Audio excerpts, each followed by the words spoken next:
प्रतापगढ़ के ICICI bank manager द्वारा 2 करोड़ रुपए गबन के मामले में कई सनसनीखेज खुलासे हुए हैं। इस संदर्भ में बैंक के रीजन हेड द्वारा धरियावद थाने में शाखा प्रबंधक के खिलाफ प्रकरण दर्ज करवाया गया है। मामले की गंभीरता को देखते हुए एसपी अमित कुमार ने विशेष जांच दल का भी गठन किया है।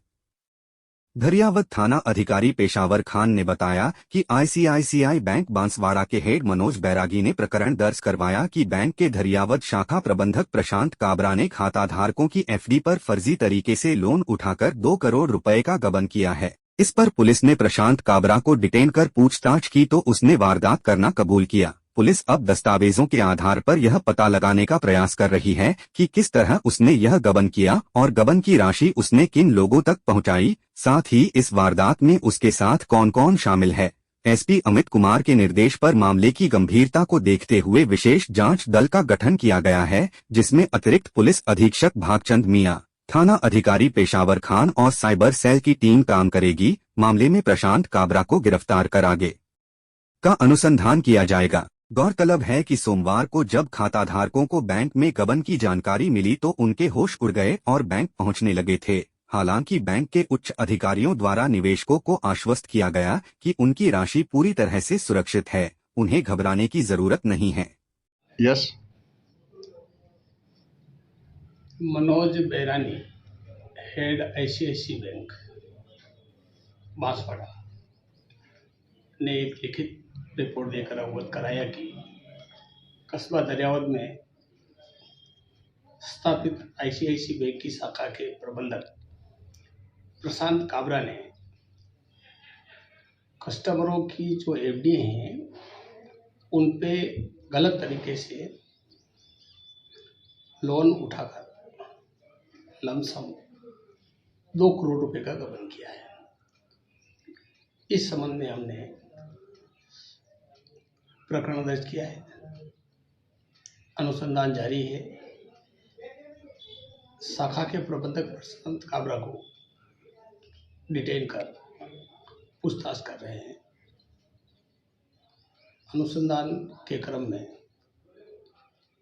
प्रशांत काबरा को शीघ्र ही गिरफ्तार किया जाकर गबन की गई राशि को बरामद करने के प्रयास किए जाएंगे। यह राशि कहाँ गई है, कुछ बताया मैनेजर ने? ये दस्तावेजी मामला है, उसके आधार पे ही पता चल सकेगा कि प्रशांत काबरा ने गबन की गई राशि या तो किन्हीं के खातों में ट्रांसफर की या किसी को उपलब्ध कराई है। क्या बैंक के और लोग भी शामिल है इसके गबन के अंदर? यह अनुसंधान के बाद ही पता चल पाएगा कि इस घटनाक्रम में कौन कौन शामिल है। कब से कर रहा था बैंक मैनेजर ये पिछले काफ़ी समय से कार्यरत है यहाँ पे, लेकिन ये भी एकदम हम कह नहीं सकते कि ये कब से ये कर रहा था, लेकिन इसका शीघ्र ही पता चला है और इसका प्रकरण पंजीबद्ध किया है। अनुसंधान के बाद ही पता चल पाएगा कि इसने कब कब कितनी कितनी राशि का गबन किया। खबरें अभी और भी है, फिलहाल यहाँ पर रुकते हैं एक ब्रेक के लिए। Growing a unique child. Play group, LKG, HKG, Nursery. Kidsy Preschool Neemuch road Pratapgarh, Rajasthan. Contact 7878882045। बिजली के बढ़ते बिल और कटौती से निजात पाए, आज ही अपने घर पर लगवाएं घरेलू रूफटॉप सोलर। पाएं 94,822 रुपए तक की सब्सिडी। अधिक जानकारी के लिए संपर्क करें Prabhu enterprises, hotel Indra plaza के नीचे, MG road Pratapgarh, Rajasthan. Break के बाद एक बार फिर से आपका स्वागत है। प्रतापगढ़ जिला मुख्यालय पर स्थित मंदिर की बेशकीमती कृषि भूमि को भूमाफिया द्वारा अपने नाम कर लेने पर आज मंदिर ट्रस्ट के पदाधिकारियों के साथ शहरवासियों ने जमकर प्रदर्शन किया। इस दौरान प्रधानमंत्री, मुख्यमंत्री और राजस्व मंत्री के नाम एडीएम को ज्ञापन सौंपा। मंदिर ट्रस्ट के पदाधिकारी ने आरोप लगाया कि भूमाफियाओं ने राजस्व कर्मियों से मिलीभगत कर मंदिर भूमि को अपने नाम कर लिया। एडीएम को सौंपे गए ज्ञापन में बताया कि पूर्व में इस जमीन को किशनलाल तेली और उसके साथियों ने अपने नाम करा ली थी, जिसे मंदिर ट्रस्ट के कार्रवाई करने पर राज्य सरकार के आदेश से यह भूमि मंदिर ट्रस्ट के नाम दर्ज हुई। इसके बाद मंदिर ट्रस्ट की ओर से इस भूमि पर अतिक्रमण रोकने के लिए राजस्व न्यायालय प्रतापगढ़ में स्थायी निषेधाज्ञा के लिए वाद दायर किया गया। यह वाद अभी लंबित है। इस मामले में अस्थायी निषेधाज्ञा भी भूमाफियाओं के खिलाफ जारी हुई थी। मंदिर ट्रस्ट के पदाधिकारियों ने बताया कि भूमाफियाओं ने तथ्यों को छुपाकर प्रतापगढ़ तहसीलदार के माध्यम से वादग्रस्त आराजी को अपने नाम कर ली, जबकि राजस्व रिकॉर्ड में यह भूमि नाबालिग मूर्ति मंदिर के नाम दर्ज है। इस जमीन को भूमाफियाओं ने तुरंत फुरत में खुर्द बुर्द कर बेच दी और अब इस पर प्लाट काटने की तैयारी कर रहे हैं। मंदिर की जमीन को बेचने के विरोध में बड़ी संख्या में लोग वाहन रैली के रूप में कलेक्ट्रेट पहुंचे और तहसीलदार के खिलाफ जमकर प्रदर्शन किया। लोगों ने मंदिर की जमीन को पुनः मंदिर के नाम दर्ज करने की मांग की। साथ ही उनकी मांग पूरी नहीं होने पर उग्र आंदोलन की चेतावनी दी।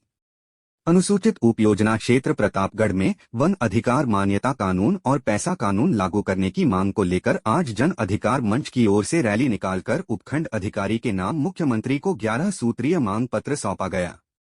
जन अधिकार मंच के जवाहर सिंह डागुर ने बताया कि प्रतापगढ़ जिले में अभी तक पैसा कानून लागू नहीं किया गया है। साथ ही वन अधिकार मान्यता कानून भी पूरी तरह से लागू नहीं होने के कारण वन क्षेत्र में निवास करने वाले लोगों को परेशानी का सामना करना पड़ रहा है। इसी को लेकर आज मंच के बैनर तले नगर परिषद से मिनी सचिवालय तक रैली निकाली गई। रैली में शामिल लोगों ने हाथों में तख्तियां थामे अपनी मांगों के समर्थन में नारेबाजी की। मिनी सचिवालय पहुंचे मंच के लोगों ने उपखंड अधिकारी को मुख्यमंत्री के नाम ज्ञापन सौंपा। ज्ञापन में बताया गया कि जिले के प्रत्येक गांव में पैसा गांव सभा एवं शांति समितियां का विधिवत रूप से गठन किया जाए। इसके तहत गांव की सारी व्यवस्थाएं गांव सभा को सुपुर्द की जाए। वन विभाग जो तेंदुपत्ता और लघु वन उपज के ठेके देता है, उन्हें बंद कर इसका निर्णय ग्राम सभा पर छोड़ने की मांग की गई। खदान एवं खनिजों के सर्वे और उनकी नीलामी में ग्राम सभा की भी राय प्रमुखता से ली जाए। 11 सूत्री मांगों को लेकर सौंपे गए ज्ञापन में चेतावनी दी गई कि मांगे नहीं माने जाने पर आगे आंदोलन को तेज किया जाएगा। प्रतापगढ़ जिले की ताजा तहसील खबरों को देखने के लिए हमारे चैनल को सब्सक्राइब जरूर करें। यहाँ पर रुकते हैं एक ब्रेक के लिए। Growing your unique child. Play group, LKG, HKG, Nursery. Kidzi Preschool Neemuch road Pratapgarh, Rajasthan. Contact 7878882045। Break के बाद एक बार फिर से आपका स्वागत है। प्रतापगढ़ में आज कलेक्टर डॉक्टर अंजलि राजौरिया ने विभिन्न इलाकों में पहुंचकर आकस्मिक निरीक्षण किया। इस दौरान उन्होंने मौके पर मौजूद कार्मिकों एवं अधिकारियों को दिशा निर्देश प्रदान किए। कलेक्टर अंजलि राजौरिया आज मिनी सचिवालय में संचालित राजीविका दीदी कैंटीन पहुंची। यहां पर उन्होंने अतिरिक्त जिला कलेक्टर दीपेंद्र सिंह शेखावत के साथ भोजन की गुणवत्ता को परखा और साफ सफाई के लिए दिशा निर्देश प्रदान किए। कलेक्टर राजौरिया आज शहर के बस स्टैंड पर भी पहुंची। यहां पर शौचालयों पर ताला लगा देख कलेक्टर ने नगर परिषद आयुक्त जितेंद्र मीणा को दिशा निर्देश दिए। साथ ही बस स्टैंड परिसर में महिलाओं के बैठने के लिए उचित प्रबंध करने की भी बात कही। उन्होंने बस स्टैंड पर सफाई व्यवस्था ठीक करने के भी निर्देश दिए। इसके बाद मानपुरा ग्राम पंचायत में पहुंची कलेक्टर राजौरिया ने सरकारी विद्यालय का निरीक्षण किया। यहां पर बच्चों की उपस्थिति एवं उनको मिलने वाली सरकारी योजनाओं के लाभ के विषय में जानकारी प्राप्त की। कलेक्टर ने व्यवस्थाओं को चुस्त दुरुस्त रखने के आदेश दिए। एक अलग से रूम बनवाएंगे महिलाओं के लिए, जिसमें ब्रेस्ट फीडिंग के कक्ष होंगे, जिसमें बच्चों के लिए क्रैश होगा, जिसमें सैनिटरी नैपकिन वेंडिंग मशीन होगी और अन्य जितनी भी सुविधाएं महिलाओं के हिसाब से हो सकती है, क्योंकि यहाँ पर महिलाओं का फुटफॉल बहुत ज़्यादा है। कोई ऐसी जगह मार्केट प्लेस में या बस स्टैंड पे या कहीं भी ऐसी नहीं है जहाँ जैसे जो ब्रेस्ट फीडिंग फीमेल्स हैं उनको थोड़ा सा ये व्यवस्था मिले कि वो कर पाएँ फीड। तो इसी उद्देश्य से हमने यहाँ पर आज विजिट किया था। इसके अतिरिक्त भी सभी अधिकारियों को साफ सफाई के संबंध में स्पेशल निर्देश दिए, क्योंकि टॉयलेट्स में काफ़ी बदबू आ रही थी। और कुछ यहाँ पे मुझे लोगों ने बताया कि यहाँ पर रात को अंधेरा रहता है या चोरियाँ रहती है, तो उस संबंध में लाइट्स लगाने के लिए और रेगुलर नियमित गश्त करने के लिए भी दिशा निर्देश। यहाँ पे शौचालय की काफ़ी कमी रहती है जो बाहर, उसी बारे में निर्देश दिए हैं। यदि शौचालय फंक्शन नहीं, क्योंकि मैंने भी ताला लगा हुआ देखा, यदि अगर वो उसमें पानी की या किसी और की समस्या है तो उसे ठीक करवाएं और नियमित रूप से साफ सफाई हो और कोई कचरा ना फेंके, इस संबंध में भी दिशा निर्देश दिए हैं और डस्टबिन भी प्रॉपर लगे हो, तो नगर परिषद कमिश्नर साहब को निर्देश दिए। प्रतापगढ़ के प्रख्यात सूफी संत हजरत सागर गुमनामी चिश्ती निजामी के 37वें उर्स का आज समापन हो गया।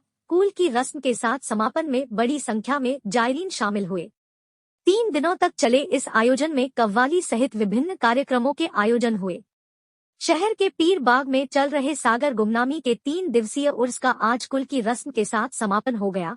उर्स कमेटी के गफीर सागर गुमनामी चिश्ती ने बताया कि 3 दिवसीय उर्स में चादर शरीफ पेश कर मुल्क में अमन चैन की दुआ मांगी गई। चादर शरीफ का जुलूस मुख्य मार्गों से होता हुआ दरगाह परिसर पहुंचा। जुलूस में शामिल श्रद्धालु सागर गुमनामी की शान में कसीदे पढ़ते चल रहे थे।